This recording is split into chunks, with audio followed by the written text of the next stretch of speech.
السلام عليكم ورحمة الله وبركاته. أعوذ بالله من الشيطان الرجيم. بسم الله الرحمن الرحيم. الحمد لله رب العالمين. اللهم صل على محمد وآل محمد وعجل فرجهم. The month of Ramadan is the month of the Quran. Thank you very much. Is the month of the Quran. And one of the greatest deeds that one could do in this month is to recite the Quran. When we say recite the Quran, of course, we try to push ourselves as well to go beyond just the mere utterance of the words, right? Reflection, pondering. And this is what the Quran itself says as well. أَفَلَا يَتَدَبَّرُونَ الْقُرْآنَ أَمْ عَلَى قُلُوبٍ أَقْفَالُهَا. Do they not ponder upon the Quran, or are there seals on the hearts? We ask Allah, inshallah, that He may help us ponder and reflect on the Quran as much as we can in this month. And inshallah, I'll be discussing a few reflections on the Quran, or stories or things that we can learn, morals, lessons from the Quran in the coming nights, inshallah. So the topic of the Quranic worldview, or the Quranic view about the woman, it might sound controversial to some people who might be influenced by what? By the opinion or the, let's say, the popular thought of some people, some traditions, some cultures, some civilizations, some countries. And some people, for example, look at this at the superficial level and say, well, what is Islam's view about the woman? You know, the woman has to wear hijab. The woman, for example, inherits this much in some circumstances. The woman this, the woman that. There are some rules that she has to have, and so on. And therefore, people might form a certain image. But of course, whenever we want to understand the worldview of Islam about something, we have to go to the source. We have to go to the source and not rely on popular opinions of people who might be also biased by their own experiences, history, and other things. So you need to go to the source and see what is the worldview of the Quran, which is the spokesperson on behalf of Islam. So, if we go and survey the Quran and do a quick induction on the verses of the Quran that talk about the woman, or that include women in general, we see generally that there are four categories of these verses. There are verses that I want to call foundational verses, like pillars of a building. And these are the pillars upon which the worldview of the Quran could be understood. And these are important. The second group of verses that you might see are verses that address humans, people, including men and women together. Like Ya ayyuhal ladina amanu, or you who believe. And that includes men and women together. And we see, how did the Quran address people or the believers? Was there any differentiation between men and women in that sense? The third category are the verses that actually mention believing women, or mention women in specific, distinguishing male from female. And the fourth category are the category of those kind of rulings or things that pertain to the management of the human life, our affairs in society, family roles, societal roles, public sphere, private sphere, things like that. So, differentiating between these categories is very important for us to understand. And we can't go, for example, to some verses that talk about circumstantial roles and say, oh, look, Islam distinguishes between men and women and it does not believe in equality between them, for example. Yeah? Rather, we have to go to the foundational verses that I'm talking about. So what do I mean? Let me go straight to it. Foundational verses. So these are verses in the Quran that talk about the value of the existence or the creation of God. We all know this beautiful verse that we like to cite. Yes, chapter 49, verse number 13. Ya ayyuhan nas, inna khalaqnakum min dhakarin wa untha. O people, O humanity, O mankind, indeed we created you from a male and female, and made you into peoples and tribes so that you may get to know one another. Right? Inna akramakum indallah atqakum. Surely the most noble of you in the sight of God is the most God-fearing, God-conscious, most righteous amongst you. So you see, this verse is talking about what? It's talking about biological diversity, that you are male and female. It talks about what? Social diversity. You are different peoples, different tribes. And there's a purpose behind this. So that you get to know one another, so that you learn about the other, so that you learn about your own self as well and develop and learn. And this is the system that Allah has created this world in. Because otherwise, we would not be having an opportunity to develop. When you meet someone who's different from you, you're able to learn. But if you meet someone who's exactly you, when you look in the mirror, what do you learn? There's nothing new. There's nothing different.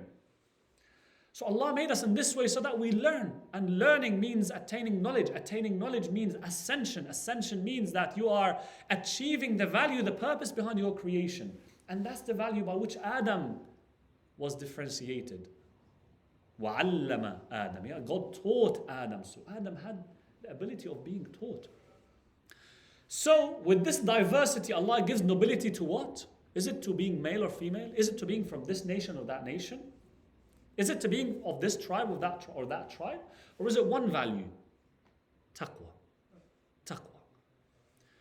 If a female has more taqwa, God-fearing, God-consciousness, than a female, she is better in the sight of God. She's more noble. If a woman has more taqwa than a man, she is greater in the sight of God. If a man has more taqwa than a woman, he is greater in the sight of God, and so on. Femininity, masculinity here has no value in and of itself. It is important for the world, for our existence to continue. It is important for this world to be in the way it is. But in terms of value in the sight of God, no. It's taqwa. Another verse which we also look at is Quran chapter 3 verse 195. Very beautiful. Allah says, فَاسْتَجَابَ لَهُمْ رَبُّهُمْ أَنِّي لَا أُضِيعُ عَمَلَ عَامِلٍ مِّنْكُمْ مِّنْ ذَكَرٍ أَوْ أُنْثَى. So the Lord responded to them, I will never deny any of you, male or female, the reward of your deeds. Another value now. Femininity, masculinity has no special status in the sight of God. Not that men are greater in the sight of God than women. Women are greater in the sight of God than men. No. That's a minor. It's something that does not hold value in and of itself in the sight of God. Deeds. If you do work, Allah accepts it from you. Yes? Male, female, man, woman. So now if I ask you, what is the worldview of the Quran about the male or the female or the man and the woman? It is this. It is this. Not that we go to the verses, for example, that talk about fiqhi matters. Yeah, in these certain circumstances, well, the inheritance of the woman is less than the inheritance of the man, for example, or half. These are circumstantial. These are byproduct of the way we actually manage our lives. Other verses, so there is a verse that actually, chapter 33, verse 35. إِنَّ الْمُسْلِمِينَ وَالْمُسْلِمَاتِ وَالْمُؤْمِنِينَ وَالْمُؤْمِنَاتِ وَالْقَانِتِينَ وَالْقَانِتِ. Allah subhanahu wa ta'ala here is what? Talking about the men and women, but in what sense? Listen, the translation or a translation. Surely, the translation. Surely for submitting men and women, believing men and women, devout men and women, truthful men and women, patient men and women, humble men and women, charitable men and women, fasting men and women who guard their chastity, and men and women who remember Allah often, for all of them Allah has prepared forgiveness and a great reward. Notice here how Allah subhanahu wa ta'ala is repeating men, women, men, women, men, women. But what is He pointing at? Allah is preparing forgiveness and a great reward by what merit? Is it by merit of the man being a man or the woman being a woman? Or is it by merit of the values, submission, belief, devotion, truthfulness, patience, humility, charitability, fasting, guarding chastity, remembering Allah often? It is these values that differentiate you, although Allah is saying men and women. So, these are the values that are valuable in the sight of Allah subhanahu wa ta'ala. There are other verses that actually establish the importance of responsibility of both men and women in the public sphere.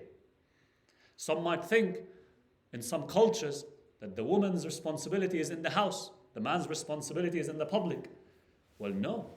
That's maybe their view. Quran's view is different. If you want to ask what is the position of the Quran or Islam towards the woman, go to the source. Go to the Quran itself and see what it says. Chapter 9, verse 71. It says وَالْمُؤْمِنُونَ وَالْمُؤْمِنَاتِ بَعْضُهُمْ أَوْلِيَاءُ بَعْضٍ يَأْمُرُونَ بِالْمَعْرُوفِ وَيَنْهَوْنَ عَنِ الْمُنكَرِ. The believers, both men and women, the believers, both men and women, are guardians of one another. They encourage good and forbid evil. They establish prayer. They pay alms tax and obey Allah and His Messenger. In this sense, Allah subhanahu wa ta'ala is saying, look, these are believing men and women. That belief has to display in the public sphere. You have to ensure that you are doing amr bil ma'ruf, you are doing nahi an munkar, you're preserving the values of your community and your society. And we know examples from our traditions. We know how Lady Zahra salamullahi alayha in the mosque of Rasulullah, Allahumma salli ala Muhammad wa ali Muhammad, she delivered a sermon. Yes, and she would teach also the women of the Muhajirin and Ansar in her house as well. Lady Zainab, same thing, right? Taking a step forward in the public sphere when the responsibility arises. Other verses, Allah subhanahu wa ta'ala talks about examples of women as role models for believers. Lady Maryam, the challenges that she faced in her society, in her community, that she would be challenging the status quo of the religious institution back then, which prohibited women from having a certain status regarding worship or the houses of God. No, you shouldn't be. You're a girl, you're a woman, you're a female, you're less valuable. She challenged it. Or when she challenged the society after being accused in her chastity. Lady Asiya, the wife of the Pharaoh, similar thing. She dissociates herself from the Pharaoh. Allah subhanahu wa ta'ala sets her as an example. Challenges. These ladies face challenges in their communities. Or the Queen of Sheba, Allah subhanahu wa ta'ala talks about her also in chapter 27 verse 44. When in the end of that verse, so Allah presents the Queen of Sheba as in the end especially, as a good leader, a wise leader. In the end she would submit, she would say, I submit myself along with Sulaiman to Allah, the Lord of the worlds. I submit myself along with Sulaiman, not behind Sulaiman. He's the man, I'm the woman, I am led by him. With him. Submitting to Allah subhanahu wa ta'ala. And there are bad examples as well of women mentioned in the Quran. The wife of Nuh, the wife of Lut. How did Allah subhanahu wa ta'ala blame these ladies? Is it by them being females? Or is it by the deeds? Is it by their actually betraying the message of their husbands? And therefore they deserved this mention. Also the Quran, when it talks about human being in general, it says, وَخُلِقَ الْإِنسَانُ ضَعِيفًا. Sometimes people say, well, women are weak. They have weakness in this, they have weakness in that. Well, Allah says in the Quran, human beings are made weak. The weakness is an attribute of us as humans. We all have weaknesses. Yes, in different levels, in different circumstances. Again, this all stems from this biological diversity that I mentioned. And this is where we also see then the category of verses that talk about, for example, roles in the family. Verses that talk about testimony. Verses that talk about inheritance. Verses that talk about responsibility of women, for example, towards nursing the babies. Some verses about the hijab. Some verses about chastity and these things. Right. You can't go and say the Quranic worldview towards women is this and this and this and this and that and ignore the foundational verses that the Quran presents. Because all these differences are differences in societal roles that stem from that biological diversity. Example. Allah subhanahu wa ta'ala decided that the women have that responsibility of bearing the child and being pregnant. The women, because of this biological decision by Allah subhanahu wa ta'ala, they have to go through this challenge and this difficulty. Pregnancy for 9 months. And after that, taking care of the child, nursing, breastfeeding. You can't come and say, well, okay, the woman should still work, should still go and seek livelihood, even during her pregnancy, even during taking care of the... It doesn't make sense. So these kind of differences between male and female in the creation, these create naturally the differences in roles in the society. Not that someone's role is more important and the other's is not important. The more strength you have, the more capable you are, the more responsible you are. There are areas that the man is more capable in, and therefore he's more responsible about that area. There are areas that the woman is more capable, and therefore she's more responsible. This is something that we always need to remember. The more Allah gives you, the more you'll be questioned. The more accountability, or the higher your accountability would be, the higher your responsibility would be. So it's important to understand these things and differentiate them when we want to address the question of what is the Quranic worldview about the woman. أقول قولي هذا وأستغفر الله لي ولكم والحمد لله رب العالمين. صلوات.